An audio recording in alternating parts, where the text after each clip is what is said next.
Tudo pronto, então, salve, salve galera, e aí, como é que vocês estão?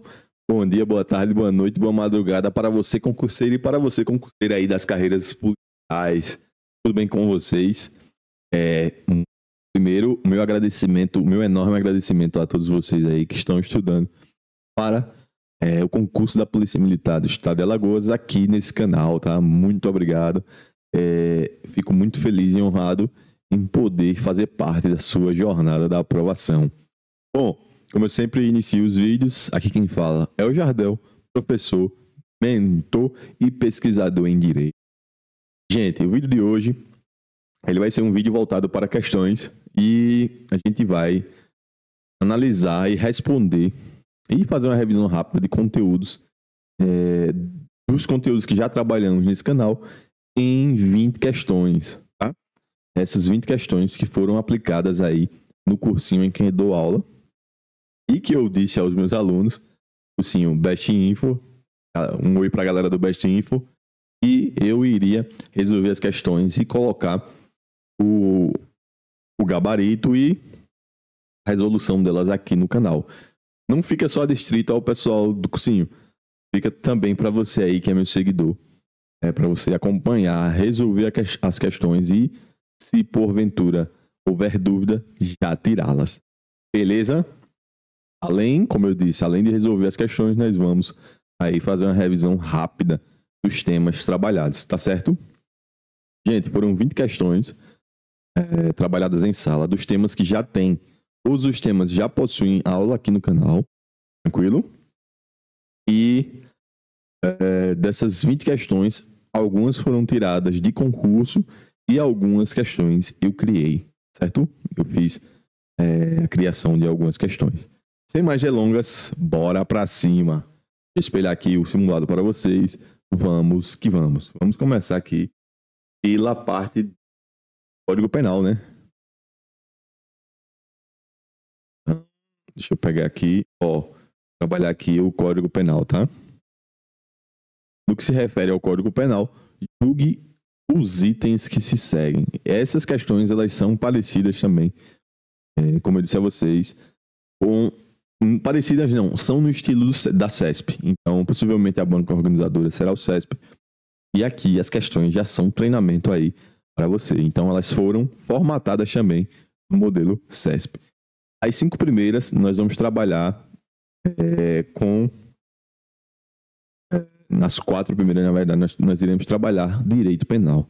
Então, bora para cima. A primeira questão diz o seguinte, sem prejuízo de convenções, tratados e regras de direito internacional, aplica-se a lei penal brasileira aos fatos ocorridos em aeronaves privadas estrangeiras durante seu voo sobre o território brasileiro.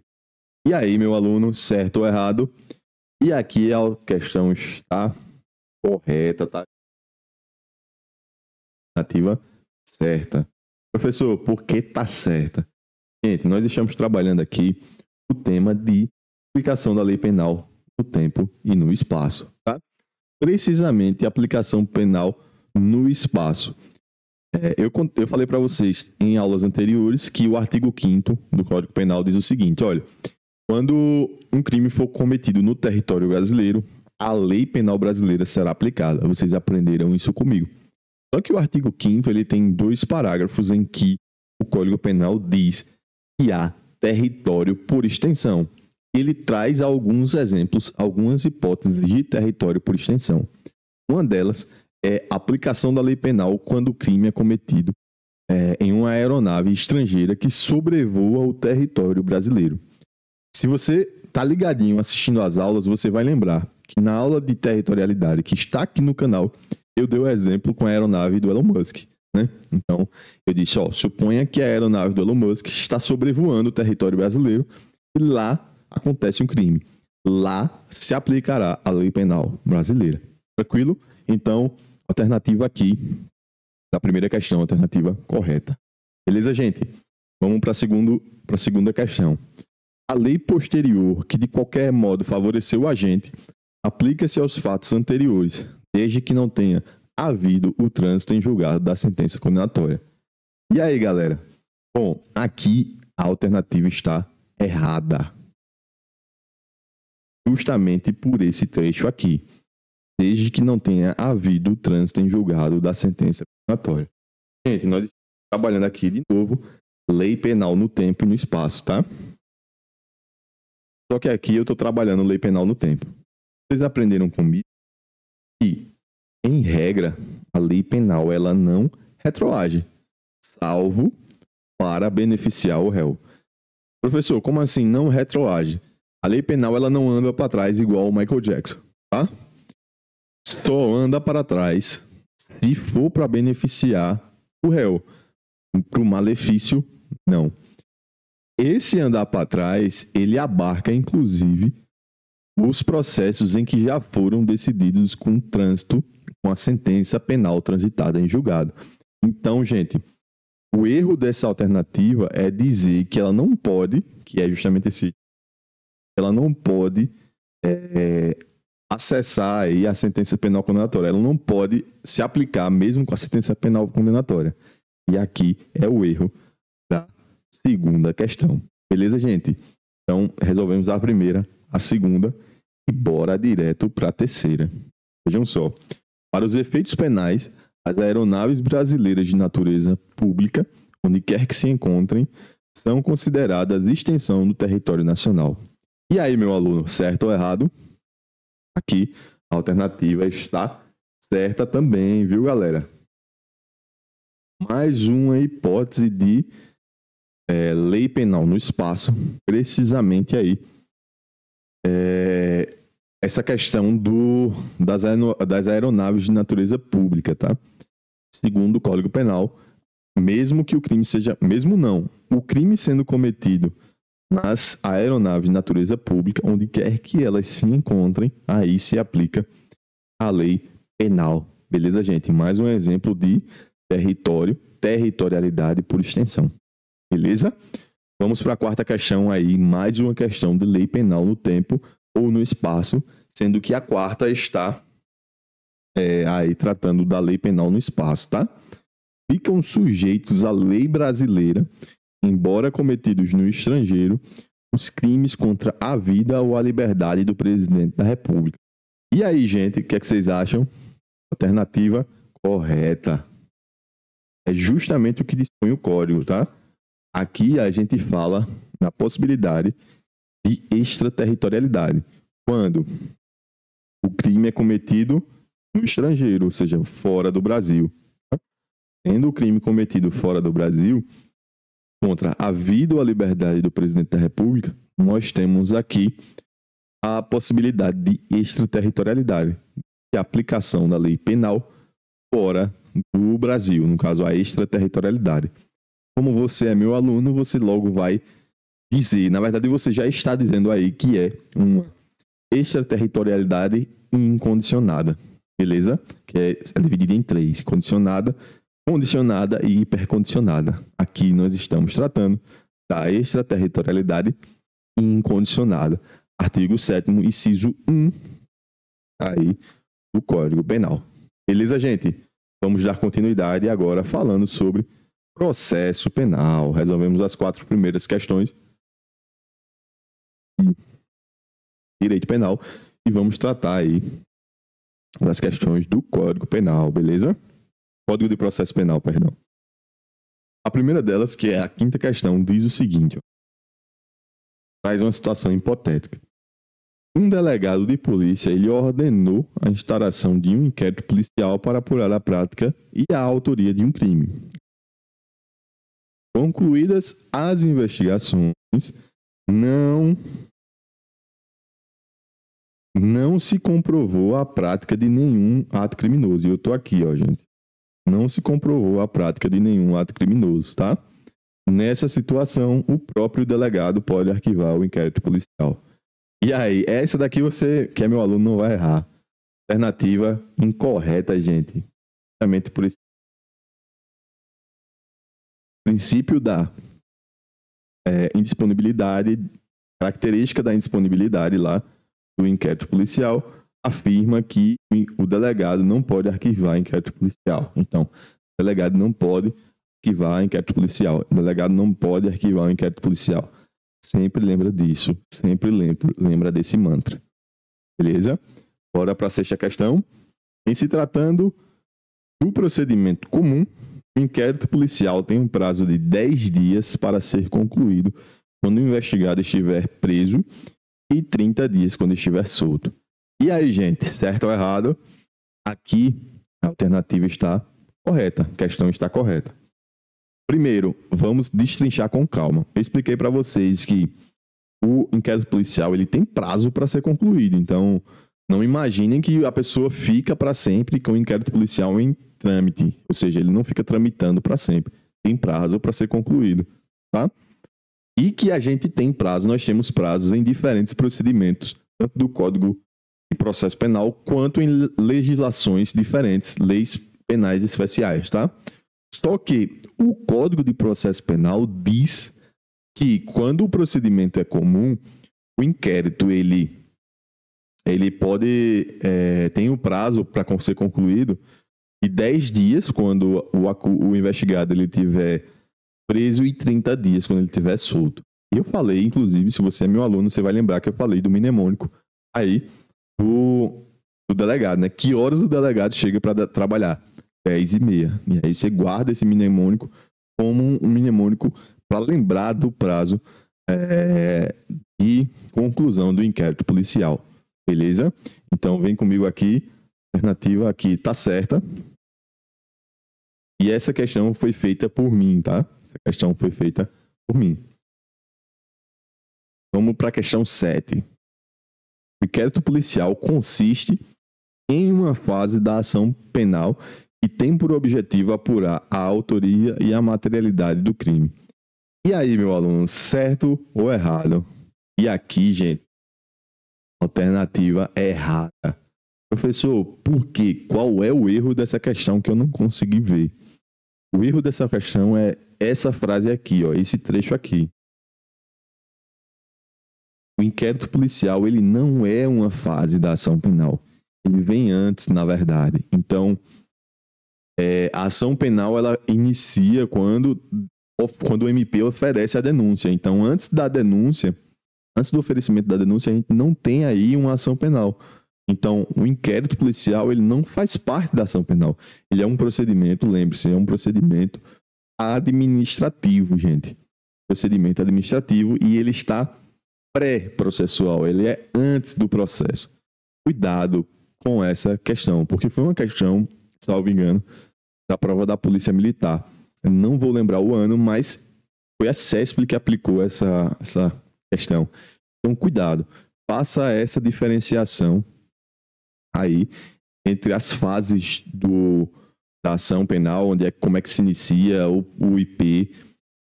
E lembre-se que a gente já tem aqui no canal, nós já temos aqui no canal uma aula sobre isso. A aula que está no canal, ela evidencia aí, eu deixo claro lá o momento, a posição em que o inquérito policial ele se encontra. Beleza, gente? Então, a alternativa aqui é errada, tá? A 7ª questão, ela está errada. Agora, vamos para a 8ª. O titular da ação penal pública incondicionada é o Ministério Público. E aí, gente, alternativa correta. E lembrem-se que a gente tem a ação penal pública e a ação penal privada. A ação penal pública, ela é dividida em duas, né? Condicionada ou condicionada. E nós temos a ação penal privada, exclusiva, propriamente dita exclusiva ou propriamente dita personalíssima ou subsidiária da pública, tá? Então lembrem-se, quando a gente fala de ação penal pública, lembrem-se que quem é o titular dessa ação penal é o Ministério Público, ou seja, é o promotor e ajuiza a ação penal. Essa questão também foi uma questão da tirada da prova da Polícia Militar, organizada pelo CESP. Então, cuidado. Lembrem-se, ação penal pública, quando eu falo de ação penal pública, eu falo de Ministério Público. Quando eu falo de ação penal privada, eu falo de pessoa, de vítima. Tranquilo? Vamos agora, resolvemos já as questões de direito penal e processo penal, e agora nós vamos resolver as questões de direito administrativo. Uma disciplina aí que a galera que tem um pouco de dificuldade, e a gente vai aqui com calma ajudando vocês a melhorar cada vez mais nessa disciplina. Beleza? Nona questão. Vejam só. Estou aqui, tá? Ó. O princípio da moralidade não está previsto expressamente na Constituição Federal e a sua aplicação é feita com base em construção jurisprudencial. E aí, gente, alternativa certa ou errada? E aqui a alternativa tá errada. Professor, errada pelo quê? Por conta desse trecho aqui, ó. Não está prevista expressamente na CF. Na verdade, gente, é o contrário, né? Está expressamente previsto, até porque o princípio da moralidade ele faz parte do LIMP. São os artigos previstos na Constituição, precisamente no artigo 37, tá? Então, precisamente no artigo 37, vocês verão que a moralidade ela faz parte do LIMP. Está previsto expressamente na Constituição. Joia? Alternativa, questão, na verdade, tranquila. Questão 10. A administração pública direta e indireta de qualquer dos poderes da União, dos Estados, do Distrito Federal e dos municípios obedecerá aos princípios de legalidade, impessoalidade, moralidade, publicidade e eficiência. E aí, gente, alternativa correta, tá? É justamente o que dispõe aí o artigo 37. E nós teremos aí o LIMP, né? O famoso LIMP. Legalidade, impessoalidade, moralidade, publicidade e eficiência. Beleza? Vamos para a questão 11. Esse lado aqui, ó. Para cá. Estamos desse lado aqui na questão 11. A questão 11 diz o seguinte, olha. A supremacia do interesse público sobre o particular pode ser verificada por meio tanto das prerrogativas associadas ao regime jurídico administrativo, quanto da inexistência de restrições à atuação da administração pública. E aí, gente, eu considero essa questão como uma questão meio complexa, sabe? Porque ela foi tirada de uma prova da polícia, mas ela é complexa por algumas expressões, inclusive a parte final dessa questão. Bom, para situar vocês, nós temos aqui uma questão que está errada, tá? O gabarito é errado. E aí você vai me perguntar, mas professor, por que está errado? Meu caro aluno, está errado. Essa questão está errada por essa parte final aqui, ó. Quanto da inexistência de restrições à atuação da administração pública. Professor, calma, traduz, me explica. Vejam só. Eu expliquei para vocês lá em princípios que um dos princípios fundamentais da administração pública é a supremacia do interesse público. Ou seja, a administração pública está um pouquinho acima da gente, que é particular.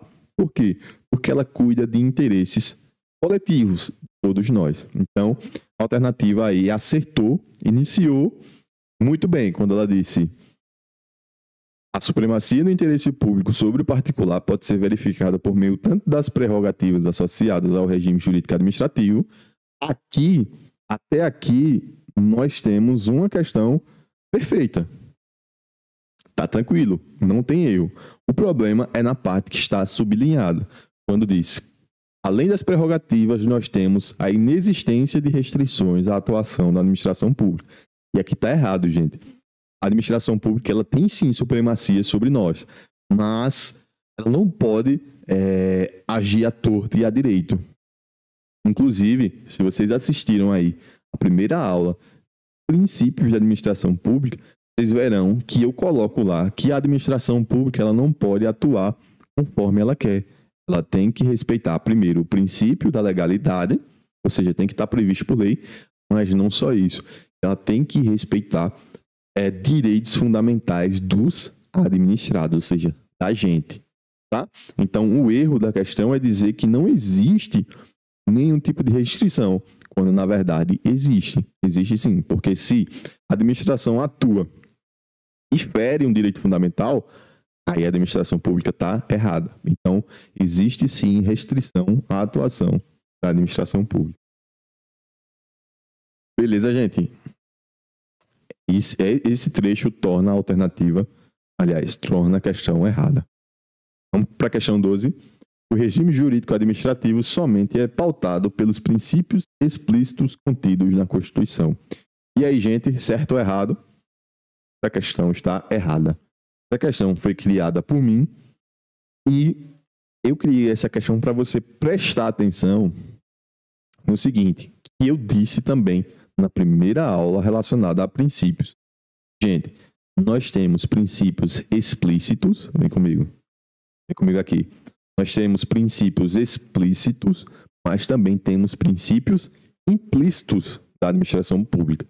Ambos, todos são de suma importância. Professor, o que é suma? Eles são super importantes.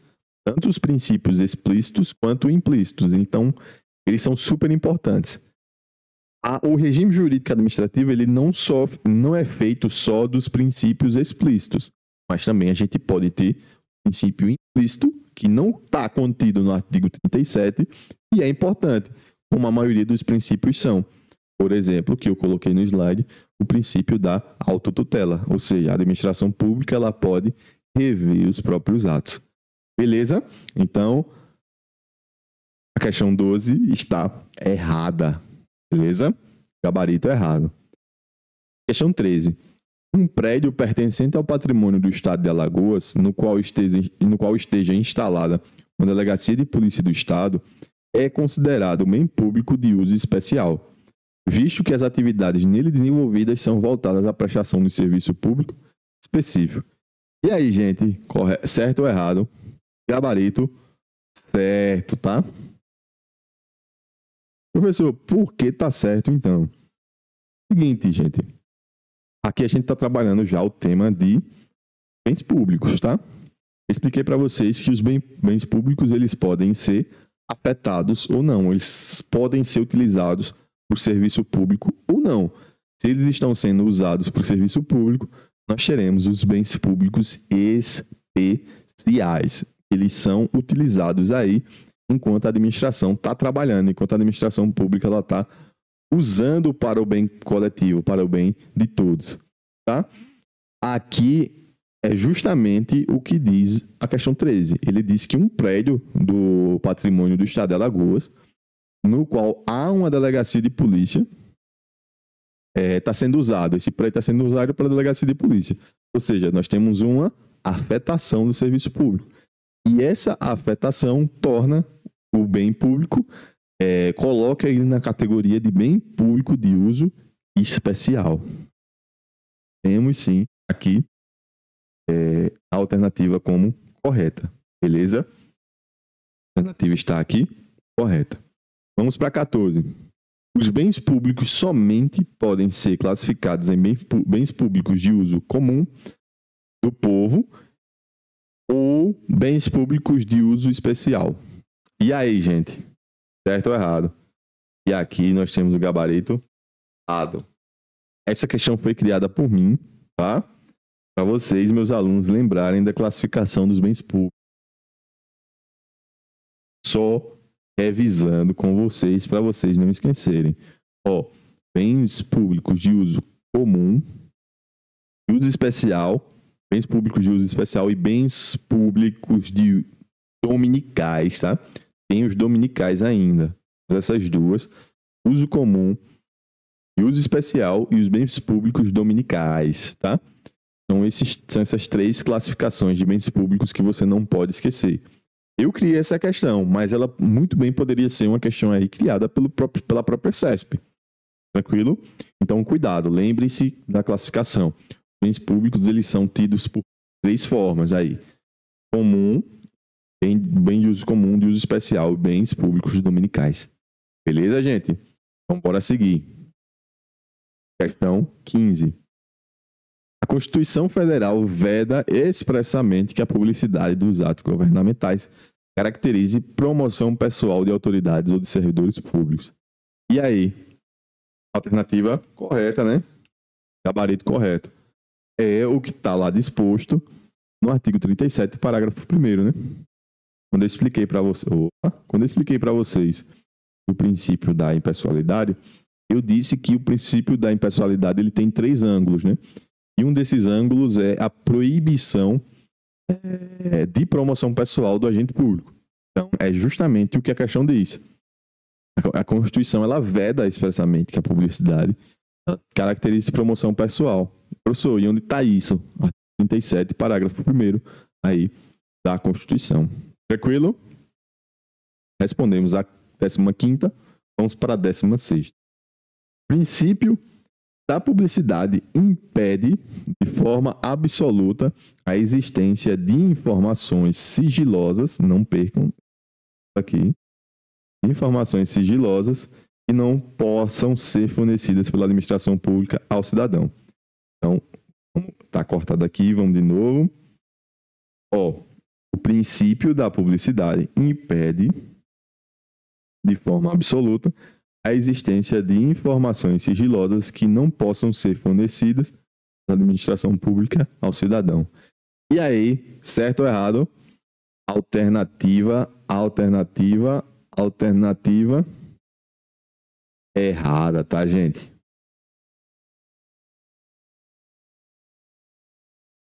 Por esse trecho aqui. Professor, me explica. O que está errado que eu não li agora? Vejam só. Na aula de princípios, quando a gente estudou o princípio da publicidade, eu disse a vocês que a regra é que a administração pública ela seja transparente. Ou seja, que todas as informações sejam públicas para os cidadãos. Eu falei para você.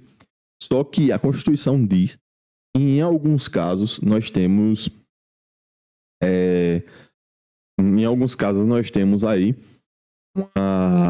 algumas informações que são sigilosas e que por existir esse sigilo, elas não podem ser fornecidas, mesmo pedidas pelos cidadãos. E eu coloquei lá no slide afirmando que isso aconteceria, por exemplo, com informações que são caras ao Estado brasileiro. Ou seja, o Estado brasileiro gosta muito dessas informações. São informações de investigação, por exemplo. Professor, você pode me dar um exemplo? Posso.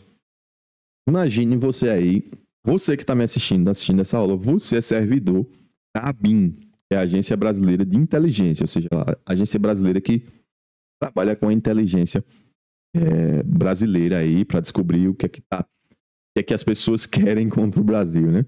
Você é servidor da ABIN, imagine você é servidor da ABIN. E aí, em um determinado dia, você descobre que um país, lá do Oriente Médio, por exemplo, ele tem planos de invadir e depor o governo brasileiro. O país quer invadir e depor o governo brasileiro e com essa informação, o governo brasileiro quer começar a investigar se isso realmente acontece.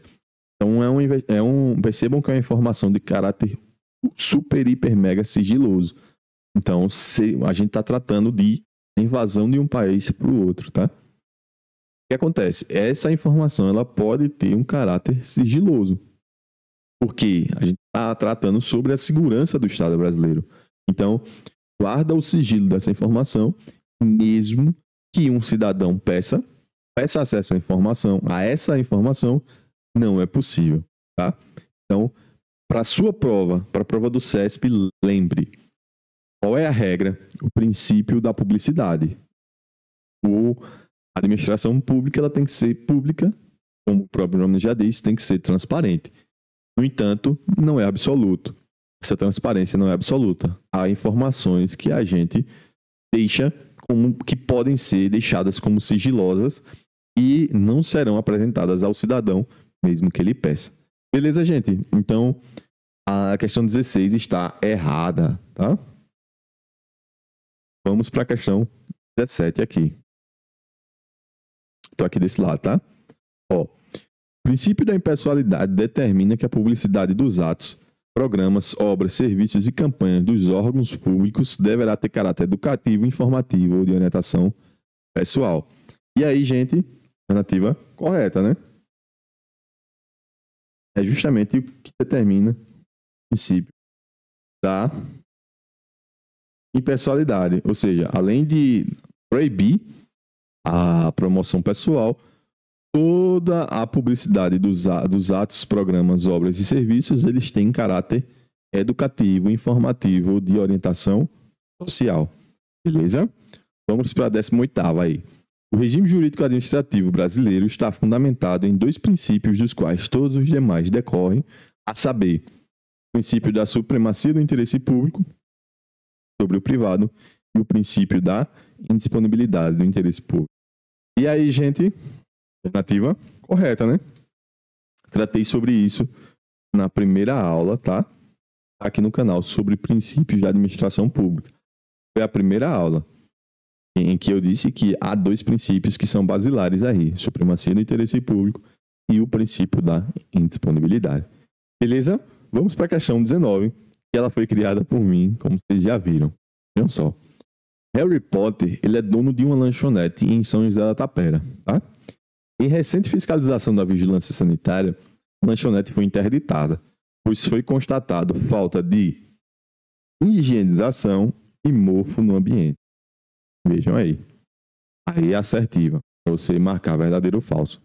A atuação da vigilância sanitária é uma expressão do poder disciplinar da administração pública municipal. E aí, gente, alternativa certa ou errada? E a questão, o gabarito dela é errado. Professor, por quê? Porque a gente não está tratando sobre o princípio do poder. Aliás, nós não estamos tratando do poder disciplinar, tá? Nós estamos tratando aqui, na verdade, do poder de polícia. Lembrem-se que quando a gente falar de poder disciplinar, a gente trata o poder disciplinar como uma forma de punir os servidores públicos dentro da administração pública. Ou seja, o servidor público, ele comete uma falta dentro do serviço. O trabalho dele, ele comete uma falta e a própria administração pública vai lá e pune ele. Então, o poder disciplinar, ele não está caracterizado aqui. Na verdade, nós temos uma caracterização do poder polícia, em que a administração pública ela atua sobre o interesse privado. Beleza, gente? Então, alternativa aqui, incorreta, errada, né? Errada. E aqui, por fim, a última questão diz o seguinte: na realização do patrulhamento ostensivo, policiais militares exercem a função de polícia judiciária, cujo objetivo é a preservação da ordem pública. E aí, certo ou errado? Mais uma alternativa de gabarito errado. Gente, vejam só. Existe uma distinção entre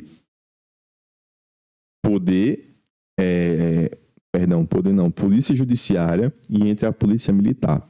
Quando a gente fala sobre a polícia judiciária, nós estamos falando aí sobre a polícia investigativa, como, por exemplo, a polícia civil. Por outro lado, quando a gente fala das polícias militares, a gente trata aí da questão da realização desse patrulhamento ostensivo. Então, sim, o patrulhamento ostensivo ele é feito pela polícia militar, mas a polícia militar ela não exerce a função de polícia judiciária, tá? Quem exerce a função de polícia judiciária é a polícia civil. Então, cuidado com isso. Há uma distinção entre os dois. Existe uma distinção entre a polícia militar, com relação ao que ela faz aí, o patrulhamento ostensivo, e tem uma diferença aí em relação à polícia judiciária. Beleza, gente? Então, gabarito errada, tá? Terminamos por aqui. Eu espero que vocês tenham gostado dessa resolução de questões. Tenham gostado aí também de uma revisão, que nós acabamos fazendo revisões aí de temas que nós já vimos no canal, por exemplo, bens públicos, direito penal, processo penal, beleza? E eu espero que eu tenha ajudado vocês aí com esse simulado e com essa aula de revisão também. Espero que vocês estejam gostando do canal. Se estiverem, deixa o seu like aí, compartilha esse e outros vídeos para que a gente consiga ajudar muitas outras pessoas. E, antes de tudo, muito obrigado por você estar aqui assistindo o nosso canal e fazendo ele crescer cada dia mais. Bons estudos e até a próxima.